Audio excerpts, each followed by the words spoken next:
Hi అండి, నమస్కారం మీ అందరికీ. ఇప్పుడు ఒక న్యూస్ వచ్చింది. జమ్మూ కాశ్మీర్లో అంతు చిక్కని వ్యాధి, అంటే మందులకి డాక్టర్లకి రెస్పాండ్ అవ్వకుండా ఈ ఒక్కరోజే 17 మందిని బలి తీసుకుంది. మీరు చూడండి, తెలుగు 18 ఛానల్ రిలీజ్ చేసిందాన్ని. జమ్మూ కాశ్మీర్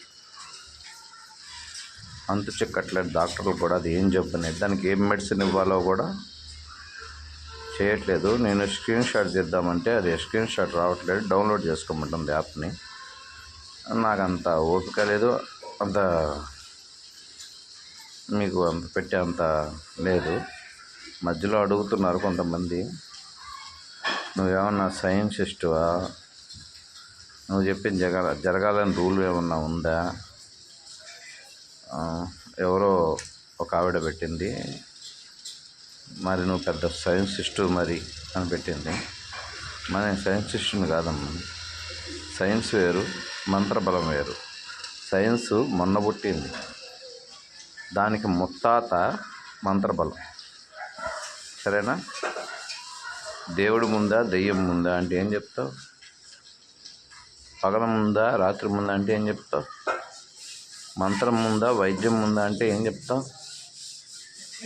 వైద్యో నారాయణో హరి అన్నారు కానీ సైన్సో నారాయణో హరి అనలా. సైన్సో నారాయణ హరి అంటే హాస్పిటల్లో ఎందుకు చనిపోతున్నారు? ఇప్పుడు దాకా కూడా ఇంకా ఆయుర్వేదాన్ని నమ్మేవాళ్ళు చాలామంది ఉన్నారు కదా. ఆయుర్వేదం అంటే ఏంటో తెలుసా? ధన్వంతరి అంటే ఏంటో తెలుసా? భగవంతుడికే వైద్యం చేసిన వాళ్ళు అన్నమాట. వాళ్ళు యుద్ధాల్లో గాయపడిన వాళ్ళకి ఆయన వైద్యం చేసేవాడు. ఆయన ధన్వంతరి. మీకు లేటెస్ట్గా వచ్చిన ఎటువంటి జబ్బుకైనా సింపుల్ వర్డ్తో ఒక్క ఆకుతోటే నయం చేయగల, ప్రాణాలైనా సరే, పాము కాటునైనా సరే, విషాన్నైనా ఎదిగించే ఆకులు ఉన్నాయి, చిన్న చిన్న మూలికలు ఉన్నాయి ఆయుర్వేద గ్రంథంలో. మొన్న కరోనా వచ్చింది, ఇప్పతీక వల్ల ఎంతమంది బతికారు? ఆ ఆనందయ్య ఏమన్నా సైన్సిస్టా? ప్రజలకి మంచి చేయాలనుకుంటే సైన్సిస్ట్ కావాల్సిన అవసరం. నువ్వు అనుకున్నట్టు కూడా సైన్సిస్టులు ఏం చేశారు? ఇట్లా నెగిటివ్ కామెంట్లు పెట్టి దైవానుగ్రహాన్ని ఎందుకు తల్లి పోగొట్టుకుంటారు? మీరు మంచిగా చెప్పినా వినట్లేదు, జాగ్రత్త చెప్పినా వినట్లేదు.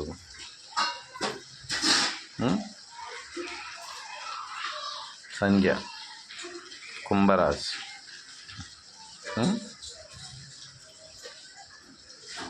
మృగశిర కార్తీ, హస్త. మీ గుణగుణాలు మొత్తం నా కాడి జాతకం వస్తాయమ్మా. తల్లి, నిన్ను చూడమని చెప్పలేదు, నేను చెప్పేది వినమని నిన్ను బతిమాలలేదు. దయచేసి నెగిటివ్ కామెంట్స్ మానేసుకో. చూస్తే చూడు, నీకు నచ్చితే, లేదా పక్కకెళ్ళి నీ పని నువ్వు చూసుకో. సరేనమ్మా? మేము ఎవరో తెలియకుండా మాట వదిలేస్తే తీసుకోలేము. ఒక దెబ్బ కొడితే కొన్ని రోజులకి మర్చిపోతారు. ఒక మాట అంటే మనిషి చచ్చిపోయేదాకా నిలబడిపోయి ఉంటుంది. తెలుసా తల్లి? తెలియనప్పుడు, తెలియని వయసులో, అంటే నీకు తెలియని వయసు కాదు, అది నాకు తెలుసు. తెలిసి చేసే తప్పులు కొన్ని ఉంటాయి, తెలియకుండా చేసే తప్పులు కొన్ని ఉంటాయి. తెలిసి కావాలని చేసే తప్పులకి అసలు పరిహారమే ఉండదు. సరేనా? దీంట్లోనే ఒక పెద్ద ఆయన అడిగాడు కామెంట్లో, మహాకుంభమేళాలో సాధువులు, నాగసాధువులు, సిద్ధులు, అఘోరాలు ఉన్నారు కదా, కాలానికి ఎవ్వరూ కూడా పరిమితి లేదు అని చెప్పాను. పసిబిడ్డ నుంచి, కడుపులో బిడ్డ నుంచి వృద్ధుల వరకు, నిత్య దీపారాధన చేసే బ్రాహ్మణుల వరకు దైవశక్తి అనుగ్రహం ఉన్నా సరే అది తప్పదు అని చెప్పాను. పెద్ద అయినా మీరు కామెంట్ పెట్టారు, దానికి ఇది రిప్లై. అమ్మ సంధ్య, నువ్వు పెట్టిన దానికి నేను ఇచ్చాను. అంతు చిక్కని మహమ్మారి. జమ్మూ కాశ్మీర్లో గ్రామంలో 17 మంది ఒకే రోజు, అంటే ఈరోజు. నేను చెప్పాను కరోనా లాంటివి దాని బాబు వస్తుంది, కనుక్కునే లోపల చనిపోతున్నాను.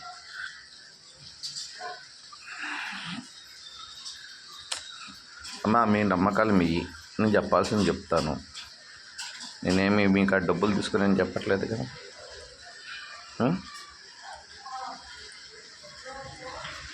అర్థమవుతుందమ్మా? మీరు చూస్తే చూడండి. ఎవరు సబ్స్క్రైబ్ చేసుకోమన్నారు? నేను చెప్పానా? సబ్స్క్రైబ్ చేయండి, షేర్ చేయండి, లైక్ కొట్టండి, నాకు యూట్యూబ్ నుంచి డబ్బులు వస్తాయి, అవి నేను తిని ఇంట్లో కూర్చుంటాను. నేను ఏమైనా చెప్పాను? నేను ఏం చెప్పాలనుకున్నానో చెప్తున్నాను. మీకు నచ్చితే చూడండి, లేకపోతే మానేయండి. చూసి బాగుపడిన వాళ్ళు చాలామంది ఉన్నారు. కావాలంటే లైవ్లోకి రా. అది సరే. మొన్న యజ్ఞం చేశాను పంచభూతాలకి, సర్వే జన సుఖినో భవంతని. ఉన్నట్టుండి మహమ్మారి ఎట్లా పోయింది కనబడకుండా? సమాధానం ఉందా? అప్పటికప్పుడే 1 గంటలో వర్షం పడింది, విత్ లైవ్లో చూపించాను. అప్పటికప్పుడు ఉన్న సూర్యుడు ఎట్లా పోయినాడు? అప్పటికప్పుడు మేఘాలు ఎలా వర్షించింది చెప్పగలవా? పోయిన సైన్స్ ఏమైనా చెప్పిందా నీకు? నెల ముందు రాబోయే అల్పపీడనాన్ని, వాయుగుండాన్ని ముందుగా అంచనా వేసే వాతావరణ శాఖ సముద్రము వెనక్కి ముందుకొస్తుంది, సముద్ర మట్టం పెరుగుతుంది అని ఇంతవరకు గ్రహించలేని పరిస్థితుల్లో ఉన్నారా సైంటిస్టులు? నువ్వు చెప్పినట్టే. నువ్వు అన్నావు కదా, నువ్వు పెద్ద సైంటిస్టు మరి అన్నావు కదా తల్లి. సరే, అది కూడా చేద్దాం. నాసా శాస్త్రవేత్తలు మహాశక్తివంతమైన ఆయుధాలని పైన పెట్టి ప్రతి ఒక్క ఆస్ట్రాయిడ్ని గమనిస్తూనే ఉంటారు 24 అవర్స్. వాళ్ళకి తెలియకుండా, వాళ్ళకి క్యాప్చర్ కాకుండా 820 కిలోమీటర్ల డిస్టెన్షన్లోకి భూమికి ఎందుకు అంత చేరువులోకి ఒక ఆస్ట్రాయిడ్ వచ్చింది? వాళ్ళకి తెలియదా? ముందు చెప్పలేదే?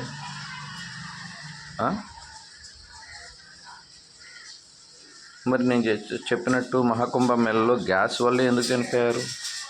ఇంకోటి కావచ్చు కదా, మిస్ఫైర్ కావచ్చు, లేకపోతే ఎవరైనా ఏదైనా తగలబెట్టి ఉండొచ్చు, లేదంటే షార్ట్ సర్క్యూట్ జరగచ్చు. మంటలు పెట్టిన దగ్గర ఏదన్నా కాలి నూనె పడి అవి అంటుకొని పెట్రోలు సంథింగ్ ఏదో జరగచ్చు కదా. మరి ఒక గ్యాస్ వల్ల ఎందుకు జరిగింది? మొన్న గట్కేసర్లో గ్యాస్ వల్ల చనిపోతారని చెప్పాను. గట్కేసర్లోనే ఎందుకు జరగాలి? బయట ఊర్లో ఎందుకు జరగకూడదు? అది ఇంకో దిక్కునే ఎందుకు జరగకూడదు? నేను సైంటిస్ట్ని కాదమ్మా, శాస్త్రవేత్తని కాదు, మంత్రసిద్ధి పొందినవాడిని. మీరు చూడలేని నేను చూడగలను, మీరు వినలేని నాకు వినిపిస్తాయి. మీరు కళ్ళు మూసుకుంటే మీ జీవితాలు మాత్రమే కనబడతాయి మీకు. నాకు మీ జీవితాలతో పాటు సర్వ జగత్తు కనబడుతుంది. అది నేను బొట్టు పెట్టుకుంటే ఇంకా ఎక్కువగా కనబడుతుంది. అమ్మా, మీరందరూ ఏకమైనా నేను ఒక్కడిని వ్యతిరేకంగానే ఉంటాను. జరగాల్సింది చెప్పక తప్పను. దీంట్లో మంచి ఉంది, చెడు ఉంది. చెడు అంటే ఎక్కడ జరుగుతుందో చెప్తున్నా, ఆ దారి గుండా పోకుండా ఉండడానికి ఒక ఉదాహరణ. రెండోది ఏంటంటే, ముందుగా తెలియడం వల్ల మనిషి కొంచెం జాగ్రత్త పడతాడు. ఇంటి నుంచి వెళ్ళేటప్పుడు, ఒక బస్సు ఎక్కేటప్పుడు, ఒక బైక్ మీద వెళ్ళేటప్పుడు. దీంట్లో వీలైనంత వరకు జనాభాని రక్షించాలని చూస్తున్నా, కానీ వచ్చే వాటిని అయితే నేను ఆపలేనుగా. అది పంచభూతాలు చేయాల్సింది. మరి లాస్ట్ కరోనా టైంలో అందరూ చాలామంది చనిపోయారు. నేను బయటికి తిరుగుతూనే ఉన్నాను, పూజలకని తిరుగుతూనే ఉన్నాను. నేను నైటు పగలు ఒక పోలీసు నన్ను ఆపలేదు, ఏ కరోనా నన్ను తాకలేదు. నా భార్యలకి రాలేదు, నా బిడ్డకి రాలేదు, ఎవరికి రాలేదు. మరి నాకెందుకు రాలేదు? నేను ఆకులు పసర్లు వైద్యాన్ని వాడతాను కాబట్టి. అర్థమవుతుందా తల్లి? మూలికా విధానం అంటే మీకు తెలుసా అసలు? హైదరాబాద్లో నేను ఉండే చోట ఒక ఆవిడ ఉంది. ఆవిడకి వాళ్ళ కోడలు డాక్టరు, కిడ్నీ స్పెషలిస్ట్. వాళ్ళ కొడుకు లాయర్, ఎల్ఎల్బి. అబ్బాయి పేరు వద్దులేండి, వీడియో అబ్బాయి కూడా చూడవచ్చు. నేనుండే దగ్గర నుంచి ఒక 2-3 సందులు ఉంటాయి, అదే 2-3 గల్లీలు దూరం ఉంటుంది. అంటే గట్టి కొడితే ఒక 1.5 కిలోమీటర్ ఉంది. కోడలే 2 months కంటే ఎక్కువ బతకదు అని చెప్పేసి 2 కిడ్నీ ఫెయిల్యూర్స్, 2 కిడ్నీలు ముఖం వాచిపోయి మొత్తం అంతా కట్టేసింది. 2 నెలల్లో డాక్టర్ చనిపోతాను ఆవిడ్ని. ఇప్పటికి 10 నెలలు అవుతుంది. నేను ఒక్క ఏరు మాత్రం ఎంత మొక్కిచ్చాను, ఏరు దాన్ని డైలీ ఎర్లీ మార్నింగ్ అంత వేసుకోమని చెప్పా. అర్థమవుతుందా? ఆవిడ ఇంకా బతికే ఉంది. మరి డాక్టర్లు ఇచ్చిన మెడిసిను 2 నెలలే ఆమె బతుకుద్దని కన్ఫామ్గా చెప్పినప్పుడు ఆవిడ ఎలా బతికింది? సరే, ఏదో ఆవిడ అదృష్టం ఉంది, బతికింది అనుకుందాం. మహిపాల్, పెద్దపల్లి మహిపాల్ 3 బిడ్డలు గర్భంలో చనిపోయారు. ఒకరు పుట్టి చచ్చిపోయారు, ఇంకొకరు వచ్చేసి తక్కువ నెలతో పుట్టి చచ్చిపోయారు, ఇంకొకరు వచ్చి మాల్ కాన్పై చనిపోయారు. 4వ గర్భము. తలలో బుడగలు ఉన్నాయి, ఈ అబ్బాయి కూడా చనిపోడు, బెలూన్స్ ఉన్నాయి అని చెప్పారు. ఆ డాక్టర్లు స్కానరు తీసుకొని వస్తే కరీంనగర్ పోయి అమ్మాయి చూపించుకుంటే సేమ్ అమ్మ, ఈ అబ్బాయి కూడా బతకడు, బేబీ అనేది బతకదు, ఈసారి కూడా నీకు లేదమ్మా తల్లి, తీసేయాల్సిందే అని అన్నారు. నేను ఒకే ఒక తమలపాకు ఇచ్చానికి ఆంజనేయ స్వామి కాడ మంత్రించి దానికి కొంచెం సింధూరం రాసి ఆవిడ పొట్ట మీద పెట్టి, అమ్మ ఇది తొడుగు కూడా తుంచకుండా తినేయని చెప్పాను. ఆమె చేత కావాలంటే మీకు వీడియో పెట్టిస్తాను. మల్లేపల్లి మహిపాల్, మీకు లైవ్లో కూడా వస్తుంటారు వాళ్ళు. ఇప్పుడు ఆకు ఇక్కడికి వచ్చి తీసుకున్నారు, వాళ్ళు తిన్నారు, పంపించేశాను, వెళ్ళిపోయారు. వారం తర్వాత స్కానింగ్కి వెళ్ళాలి ఆవిడ, బిడ్డలు ఎట్లా ఉందో తెలుసుకోవడానికి. కరీంనగర్ పోయి చేయించుకోవాలన్నమాట. బస్సు ఎక్కేటప్పుడు ఏడస్తా ఫోన్ చేసింది, అన్నయ్య ఏమవుతుంది అన్నయ్య అని. అమ్మ నువ్వు వెళ్ళు, నాకు శుభవార్త చెప్తావు, ఇది తథ్యం. నా ఆయుష్ని 10 ఏళ్ళు పోస్తున్న బిడ్డకి, పుట్టిన తర్వాత నేనే నామకరణం చేస్తాను. నేను నా సొంత బిడ్డలకే నామకరణం చేయాల, బ్రాహ్మణుల చేత చేపించాను, ఎవరు చేయాల్సింది వాళ్ళు చేయాలి. కానీ పుట్టబోయే బిడ్డ బయట బిడ్డ కాబట్టి నేను నామకరణం చేయొచ్చు. అర్థమవుతుందా? వెళ్ళింది. అమ్మాయి ఆశకి, హంతుకి, అందరి బిడ్డలు పోయిన దానికి అమ్మాయి సంతోషం అంతా ఇంత కాదు. వారం రోజులు ఇంతంతలా ఉన్న బెలూన్స్ వాటర్ ఫామ్ అయిపోయి లోపల మెదుడులో ఉన్న బెలూన్స్ ఆ స్కానర్లో కనపడాల. స్కానింగ్లో ఆ రిపోర్ట్స్ ఒకదాని పక్కన ఒకదాన్ని పెడితే 2 నాకు అమ్మాయి పెట్టింది. ఏం జరిగింది? ఇప్పుడు ఆ అమ్మాయి 4 నెలల గర్భవతి, అప్పుడు వచ్చింది. ఇప్పుడు 7వ నెల ఏమో అమ్మాయికి. ఇంకో 2 monthsలో మంచి సుపుత్రాపాత్రస్తు అని దీవించాను నేను. అంటే పుత్రుడు కలుగ్గా. కానీ మరి అది కూడా అబద్ధమైతే పుత్రుడు కలగాల్సిన అవసరం లేదు. కుమార్తె పుడితే చెప్పలేం కదా. సరే, మీ ఇష్టం, మీకు చెప్పేంతటి వాడిని కాదేమో కానీ, సరేనా? భగవంతుడు అనేవాడు ఒకడు ఉన్నాడు, నువ్వు దండం పెడతావు, సరేనా? ఎన్ని పూజలు చేసినా, ఎన్ని దీపారాలు చేసినా, ఎన్ని క్షేత్రాలు తిరిగినా, ఎన్ని శైవ క్షేత్రాలు దర్శించినా మీకు ఏమీ మంచి జరగకపోవడం ఏంటో చెప్పమంటారా? దైవం కంటే గురువు మిన్న, అంటే పెద్ద. గురుదూషణ ఫలము అంతా ఇంత కాదు. అది నేను తీసుకోకపోయినా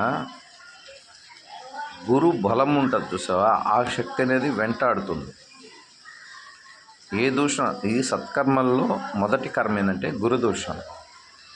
ఇది చేసిన వాళ్ళు మేమేమన్నాం తల్లి, గుండెల మీద చేసుకుని చెప్తున్నాను, హనుమంతుడి మీద చెప్తాను, మేము ప్రత్యేకించి ఏం చేయం.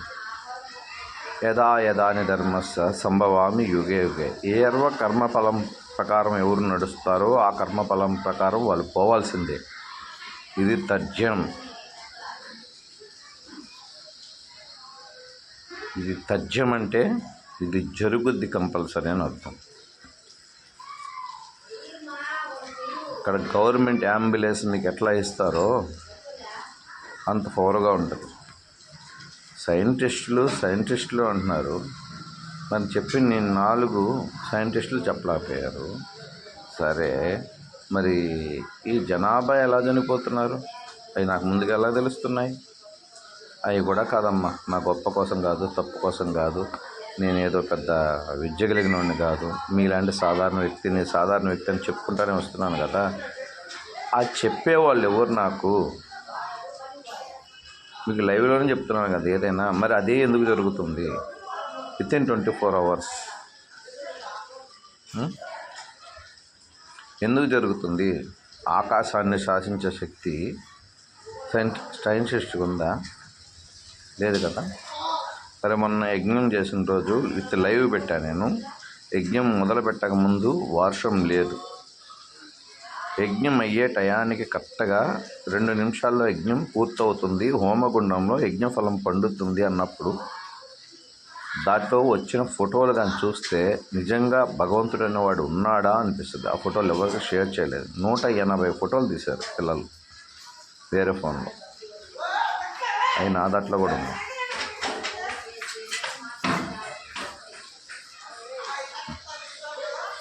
మూర్ఖులకి ఎంత చెప్పినా అంతేనమ్మా, దున్నపోతు మీద వాన పడ్డట్టే.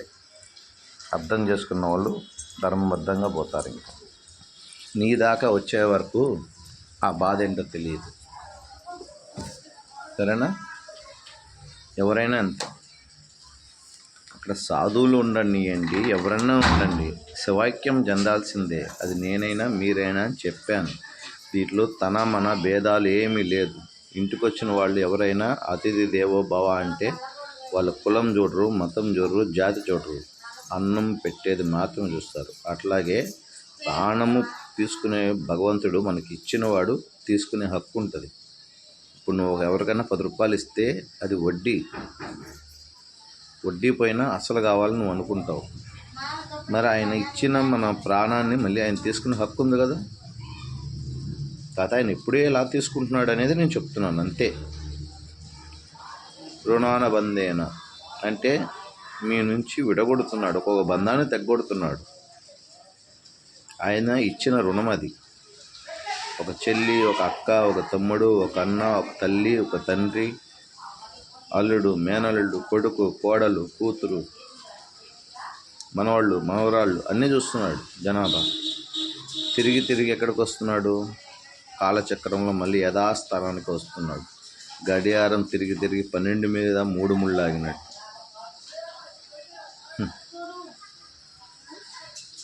జ్ఞాన సంపద అంటే సరస్వతి దగ్గరికి పోయి పూజ చేయించుకోకూడదమ్మా. జ్ఞానాన్ని ఆపి చేసుకోవాలి. అడిగి పెట్టడం వేరు, అడగకుండా పెట్టడం వేరు. తెలుసా? కావాలా అనడం వేరు, కావాలని తెలుసుకొని పెట్టడం వేరు. ఈ రెండింటికి ఒకే వర్డు. అర్థమవుతుందా? కానీ ఏంటి అని లోతుగా ఆలోచిస్తే తప్ప మనకి ఎవరు అనేది అర్థం కాదు. ఇంకో విషయం చెప్పమంటావమ్మా, నా కాడికి చాలామంది డాక్టర్లు వచ్చారు, న్యూమరాలజీ వచ్చారు, సంఖ్యాశాస్త్రవేత్తలు వచ్చారు. అదే మన ఇంకా ఏమంటారు దాన్ని, సంఖ్యాశాస్త్రము ఇంకో రకంగా కూడా అంటారు దాన్ని. మీ డేట్ ఆఫ్ బర్త్ అని చెప్పి దాని న్యూమరాలజిస్టు ఎవరు ఏదో అంటారు, వాళ్ళు వచ్చారు, పోలీసులు వచ్చారు, అందరూ వచ్చారు. ఇంకా చెప్పాలంటే పెద్దవాళ్ళు ఉన్నారు, వాళ్ళు కూడా వచ్చారు నా కాడికి. మరి నా కాడికి రావాల్సిన అవసరం ఉందమ్మా. డాక్టర్కి వైద్యం తెలుసు కదా, ఎంబీబీఎస్ అవన్నీ చేసిన వాళ్ళు నా కాడేంటి ట్రీట్మెంట్ తీసుకోవటం? వాళ్ళు తెలుసు కదా మెడిసిన్. సరే, నేను మెడిసిన్ ఇవ్వలేదు, ఓకే, సొల్యూషన్ అన్నా ఇచ్చుంటాను కదా, నా కాడికి వచ్చినందుకు ఏదో ఒకటి చెప్పుంటాను కదా. నా కాడికి రావాల్సిన అవసరం ఉంది. హైదరాబాద్లో ఎంతమంది డాక్టర్లు వచ్చారు నాకు తెలుసు. చెప్తున్నా ఏం తల్లి, ఒళ్ళంతా దద్దుర్లు, జల్లెడిగా చిల్లులు పడతాయి చర్మానికి, చీము రక్తము కారుతుంది, మనిషిని ముట్టుకోవడానికి గందరగోళం అవుద్ది. అయిన వాళ్ళు కూడా తోడరారు. ఆ రోజు నేను వస్తాను మీకోసం, ఇది గుర్తుపెట్టు. ఈ వీడియో నీకోసమే అనుకుంటాను. నేను రేపు హైదరాబాదు వస్తున్నా, అది చెప్దామని పెట్టాను. నీ కామెంట్ చూసి ఇంతసేపు సోది పెట్టాను. ఉంటాను. అట్లాగే ఇంకో విషయం చెప్తున్నాను, నన్ను నమ్ముకున్న వాళ్ళని ఎప్పుడు మోసం చేయని ఒక మాట చెప్పాను. కురువ వేణు ఉప్పల్ దగ్గర ఉంటారు. ఆయన స్థితి గమనీయంగా ఉంది. రాబోయే 3 నెలల 11 రోజుల లోపల 2 కోట్ల నుంచి 5 కోట్ల రూపాయల లాటరీ ఆయన తగులుతుంది. కురువు వేణు, సత్యం, కురువు వేణు. ఇంకా 5 కోట్ల, 2 నుంచి 5 కోట్లు తగులుతుంది లాటరీ. సరేనా? 2 నుంచి 5 కోట్ల రూపాయలు లాటరీ తగులుతుంది ఆయనకి. ఆయన కష్టాలన్నీ గట్టెక్కుతాయి నన్ను నమ్ముకున్నందుకు. తదాస్తు.